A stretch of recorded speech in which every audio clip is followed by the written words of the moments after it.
Hello and welcome to the first video of 2021. Now, Series 2 didn't go to plan because I wanted to make a bit more content, but then it just sort of went away. So what we'll do is we'll start off with what's been going on, what's been acquired, and then we'll just tack on some videos just to make up for the lack of anything today. So let's get straight to it. We'll do layout changes first. So let's see, there was a couple of buildings which I won't go into really because I'm not sure if they're permanent set or whatever.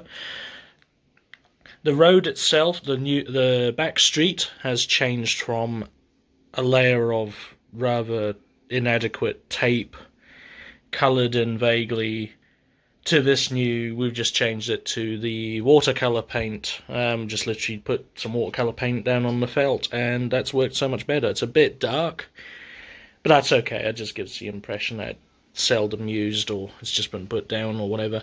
This chimney, which adds to the effect more than anything, whether it stays or goes, I don't care. It's just a kitchen roll experiment. And again, the watercolours make up the brick red. Spot on. So that's about it, layout-wise. I haven't really done much, except for we have now acquired the Tomix cleaning car, which does the vacuuming on the layout itself. It vacuums around as you power it on its adventures. It really is a great device. Get one if you're an N-scale. They do a 001. Daypol do the licensed version for the bigger scale. I even read there's a TT scale one if you can find it. That's more for the German market, but if you're into that sort of thing, then yeah, they even do a TT scale one. Word of caution, the switches here are not very, what's the word? They're not very, they will break on you. So what I found was this was a pretty new one. This ended up having to be pulled apart, and I had to sort of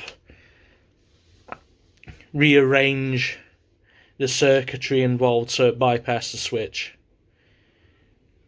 Because the switch works on pushing down on the circuit board, but for whatever reason that's not functioning properly, so I had to actually physically put some wire in and just have it on permanently. So they will go on you. That's what I recommend. Remove what you need out of it, because there's so much unnecessary guff in there.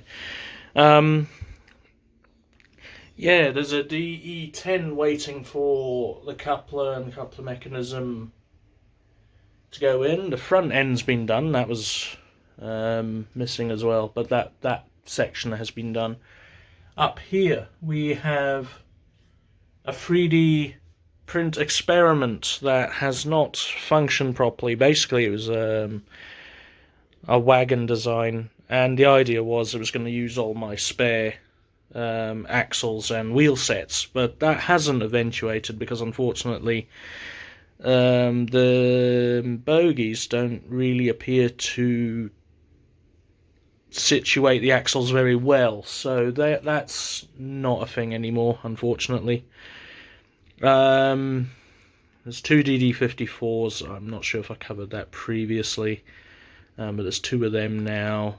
Look, I'm just going to catch you up quickly on the rolling stock situation. Basically, in this bag we have 24 tank wagons. Can you believe that?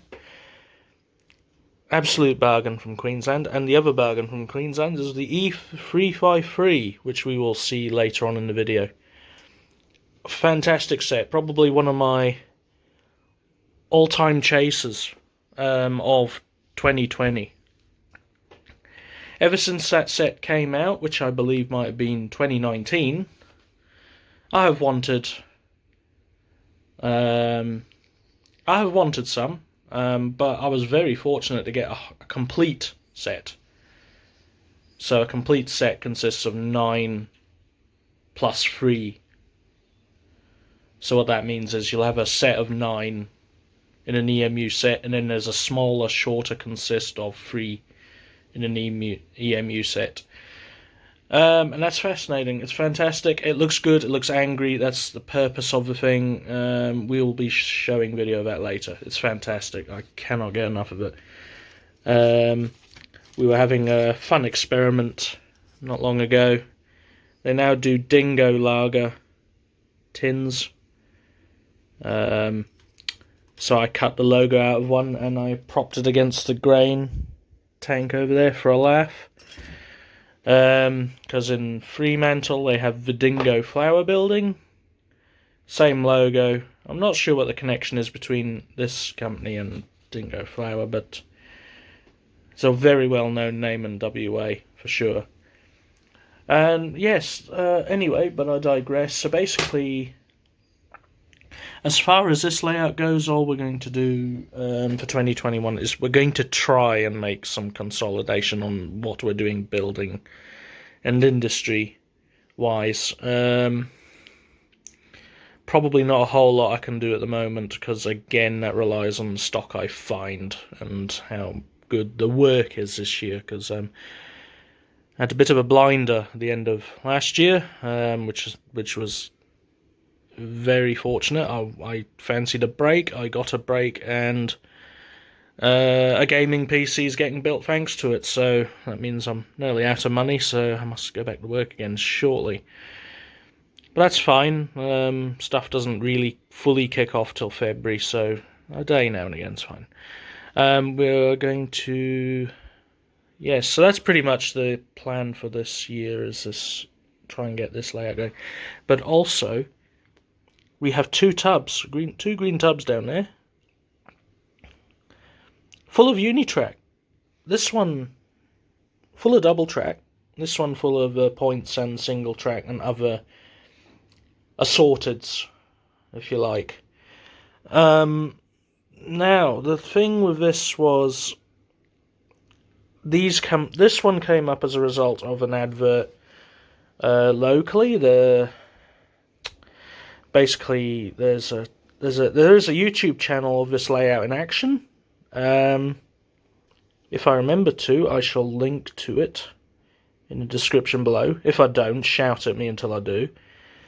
But he's local, and he decided that instead of Unitrack, when his refurbishment of his floor was going to happen, he was going to put in PicoTrack. And the only thing I can really say there is, each to their own. I'm not really I don't really want to work with Pico. It's just too much for me. And so therefore, that's fine. I ended up scoring an absolute... I cannot believe what a bargain I got for it. I cannot believe it. And the single track and other stuff was from the local club, and that was just an offer I put in as a result of that turning up. So that was good. So yes, my Unitrack stock has rose considerably, and I've got an abundance of it, which I really need to use up at some point. One last thing, we got one of these. Absolutely no idea what I'm going to use that for, but I've got one, so whatever. And that's about it for the layout. I've decided that instead of doing series, we're just going to put the year in the title and then an episode number, and then just do it that way. Otherwise, I'm just going to come up with thousands of series, aren't I? It's just not going to have any consistency. Whereas this might get half a chance now. Okay, so I'm going to do some more updates in the future that are going to be much more, hopefully much more consistent. But hasn't 2020 been an absolute... Oh, I don't know where to start. It's been a shocker. Too much going on. So hopefully we'll all have a nice break in WA. And then just get on with it. We'll get on with it. We're in a pretty luxurious position because we're not stuck in a lockdown, unlike still some parts of the world are in a rut. They cannot get out of a lockdown situation at all, and that's just crazy. It should have basically been, right, we're locking down for about, let's say, a month everywhere, It should have been a united thing. Everyone should have stayed at home for the month. We'd have worked around that somehow and minimalised the suffering. But unfortunately, that hasn't happened, and we went into a small lockdown where we had a hard border closure, and we've had quite a number of months now where we've been able to do what we can wherever, whenever. We don't have any restrictions on us at this precise time. There's some hard border closures still in place.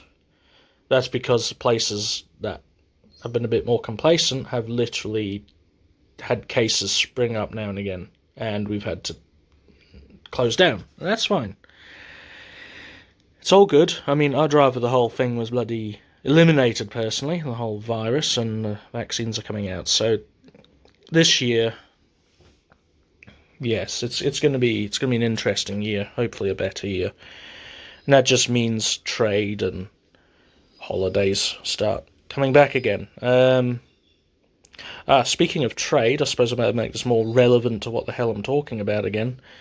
Trade in 2020 has been difficult. Now, my usual source for not necessarily these buildings, I've kept local for the buildings just for now, but certainly the trains and the wagons and that sort of idea has been a bit more difficult to get a hold of, because Japan in 2020 decided that to release capacity for more important postage and that sort of thing, they stopped the EMS shipments from happening, so no EMS still.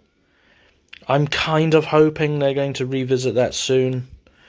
I mean, that's up to them. It's certainly a lot more convenient getting EMS because you get a tracking number, and the postage itself is actually rather... it's exceptional value for what you get. The items come in 2 weeks, and the price is amazing. You can go like $10, $20 for a decent amount. And it gets you in a good time. It's great, but unfortunately that was cancelled at the beginning of last year and hasn't featured in the news lately. I can't find any news sources, so if anyone can help with that, that'd be great. But in the meantime, I'll finish this video. I'll probably put just a highlights video in the next one. So enjoy your time. Yes, we'll be back soon. I'm not sure what we'll be talking about next, but we'll come up with something. Alright, catch you around.